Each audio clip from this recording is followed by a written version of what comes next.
Let's take a listen at this one. Work right down the line. Thank you kindly, Mr. Chairman. And I intervene here only because I want to respond to my friend from North Carolina, who I think starts with the incontrovertible point that it's wrong to prejudge whether this was murder.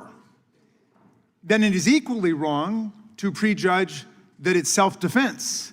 And I hope that that my colleague, with his astute prosecutorial understanding, would just as much reprove the Attorney General and the President for going out and claiming this was self-defense without a complete investigation, especially when all the evidence of our senses would suggest, if we're going to jump to a conclusion, we should jump to a conclusion that this was murder and not self-defense. But that's why we have the law. Well, also it was labeled as domestic terrorism by Christian Noam. Why? Without doing investigation, why are you labeling it domestic terrorism is beyond everybody.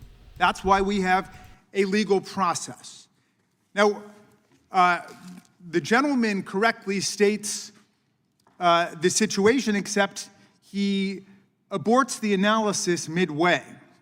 He says, well, she was told to stop, she was told not to go anywhere, but still she drove her car away. And I certainly saw that. The Supreme Court has a decision just on this point, which I'm sure the gentleman knows. It was decided in 1985. Everybody in criminal procedure learns it. Tennessee versus Garner, 1985, because Tennessee had a statute which said if there is someone fleeing the police, they can be shot. And the Supreme Court said that's not the rule. They can only be shot if they're fleeing the police if the police have probable cause to believe that the suspect poses a significant threat of death or danger to other people.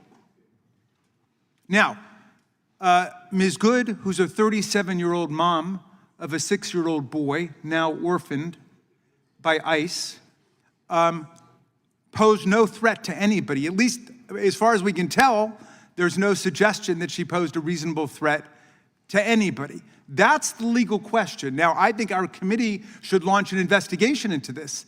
This would be a worthwhile subject for us to get into at this point. But the idea that simply because she disobeyed an order that she can be shot in the face at point blank is wrong.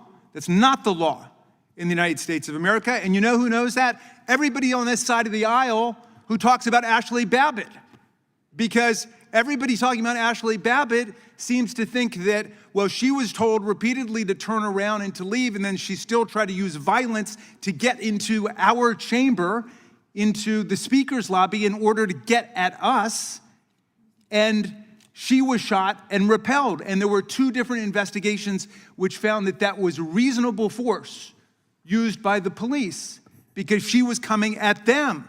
But what we had in this case was this woman was trying to leave. She was trying to get away from it. She wasn't coming at the police. She was trying to get away from the police. So to the extent that we want to engage in an immediate post-mortem analysis, and I agree with the gentleman that this is why we have law. This is why we have a real legal investigation, and it is completely irresponsible for the president and the attorney general to be out there claiming against all evidence that this was self-defense.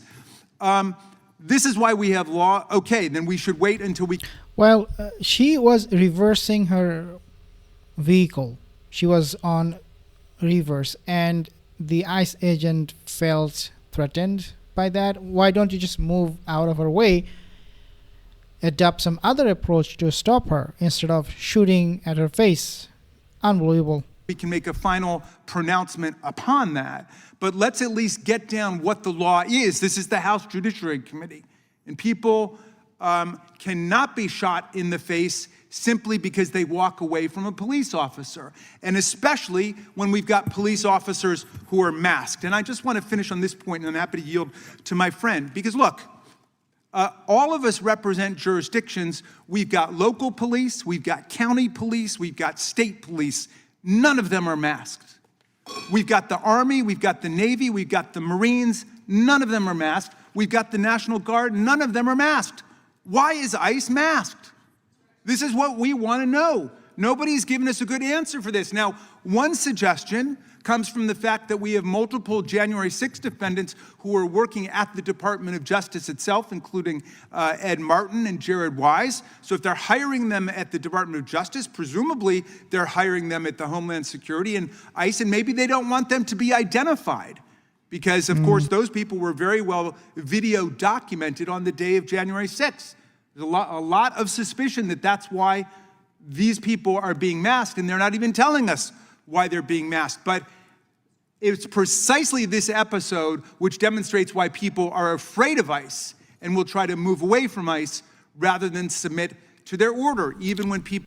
The representation of ICE agents today is the representation of a terrorist organization. You'll see them covering their faces so that they can avoid any detection or being identified. And this is what is really striking fear into the hearts and minds of these people who see ICE coming their way. People need to submit to a lawful order of the police. Happy to yield to the gentleman. Well, and just so yeah, again, this is totally unacceptable.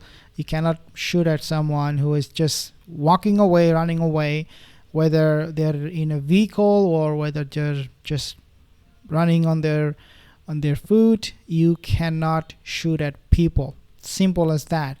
But here we're seeing that the Trump administration, they're trying to change the entire narrative and flipping the script, so much so that they're calling this a domestic terrorism.